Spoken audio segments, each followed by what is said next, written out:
बिस्मिल्लाहिर्रहमानिर्रहीम। अस्सलाम वालेकुम नाज़रीन, आप देख रहे हैं प्रोग्राम कड़वी बात और मैं हूं ज़ुल्फ़िकार पीर। नाज़रीन, हल्का पीपी 22 के टिकट के हवाले से बिलाखिर हमारी ख़बर सच साबित होगी। 19 मार्च के प्रोग्राम में हमने आपको बताया था कि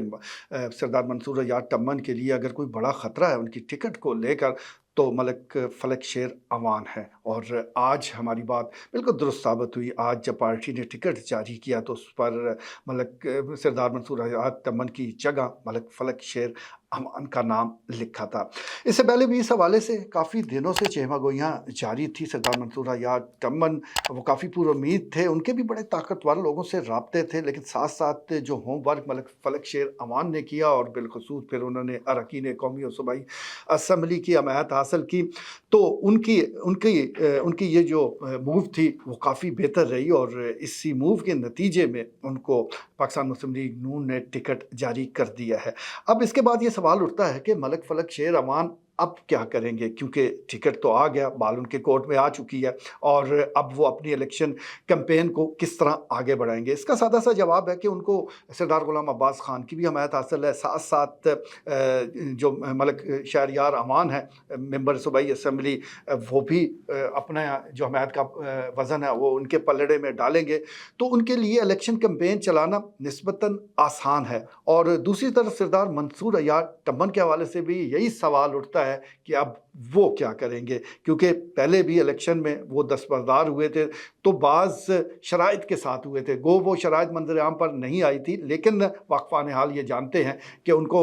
ये ज़रूर लारा लगाया गया था कि उनको अकोमोडेट किया जाएगा। अब ये टिकट तो उनके हाथ से निकला, लेकिन हुकूमत है, हुकूमत कहीं और भी अकोमोडेट कर सकती है, कहीं और भी उनके लिए जगह बना सकती है। लेकिन क्या सरदार मंसूर यार टम्मन अब वादे पर एतबार करेंगे या वो अपनी कोई अलग से लाइन लेंगे? अभी तक उन्होंने कोई इस हवाले से बयान तो जारी नहीं किया, मशवरा कर रहे हैं, देखते हैं कि उनका रद्द अमल आता क्या है। लेकिन दूसरी तरफ मलिक फ़लक शेर अमान है, जो यकीनी तौर पर अब मुतमईन हो गए, काफ़ी अरसे से वो सियासी मैदान में जद्दोजहद जारी रखे हुए हैं और अपनी जगह बनाने की कोशिश कर रहे थे, तो बिलाखिर उनकी जगह तो बन गई, टिकट उनको मिल गया। अब यहाँ ये सवाल ज़रूर उठता है कि वो अपनी इलेक्शन कैंपेन के साथ क्या करेंगे, आया इस हवाले से वो किस तरह मामलात को आगे बढ़ाएंगे, क्योंकि तलागंग के हलके में भी उनका जो मुकाबला है पाकिस्तान तहरीक इंसाफ के उम्मीदवार हकीम निसार से, तो वो भी अवामी आदमी है और उन्होंने भी गुज़श्ता इलेक्शन में बड़े वोट हासिल किए थे, तो अब उनका तोड़ क्या निकालते हैं, ये बहुत अहम है। लेकिन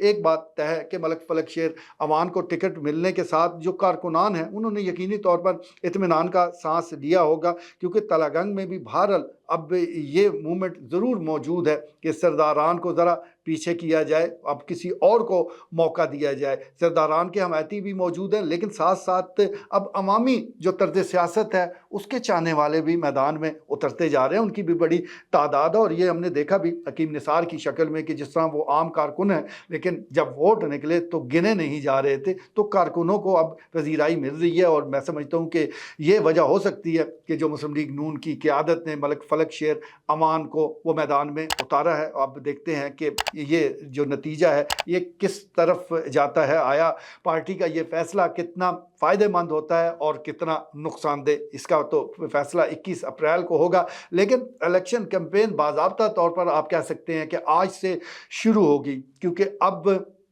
घोड़ा मैदान में है। ये सुन्नी इत्तेहाद कौंसिल का घोड़ा नहीं, मैं वैसे बात कर रहा हूँ, मिसाल दे रहा हूँ कि अब घोड़े मैदान में आ चुके हैं, अब रेस लगना बाकी है। जो भी आवाम के साथ तेज़ी के साथ राब्ते करेगा, उनके मुतालबात सुनेगा, उनमें से बहुत को यकीन दहानी करवाएगा, अपने लिए उनके दिलों में जगह बनाएगा और उनको ये यकीन दिलाएगा कि इलेक्शन जीतने के बाद भी वो मैदान में मौजूद रहेगा, वो उनके मसाइल हल करने के लिए कंधे से कंधा मिलाकर साथ चलेगा, तो यकीनी तौर पर उसकी कामयाबी हो सकती है। ये हल्का बहुत ही ज़बरदस्त है और इस हवाले से देखा जाए तो ये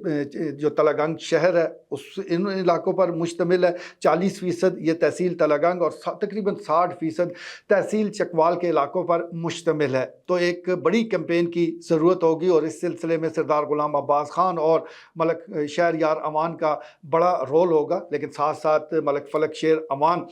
وہ خود بھی عوام کے ساتھ کیونکہ رابطے میں رہتے ہیں، لیکن اب ان کا اصل امتحان آ پہنچا ہے۔ اب بڑا الیکشن ہے، ایک یونین کونسل کا الیکشن، اس میں اس کی کیمپین چلانا، اس کو جیتنا وہ الگ معاملہ ہوتا ہے۔ یہ صوبائی اسمبلی کے حلقے کا الیکشن ہے، بذات خود وہ میدان میں ہے، وہ دیکھنا پڑے گا کہ کیا ایجنڈا لے کر، کیا پروگرام لے کر وہ میدان میں اترتے ہیں، کیونکہ ان کے پاس نون لیگ کا ٹکٹ ہے۔ ایک پلس پوائنٹ بھی ان کو حاصل ہے کہ حکومت ہے نون لیگ کی، لیکن ساتھ ساتھ جو مہنگائی ہے، جو بے چینی ہے، جو اور اقدامات ہیں، اس کا ملبہ بھی انہی پر گرنا ہے۔ تو وہ اپنی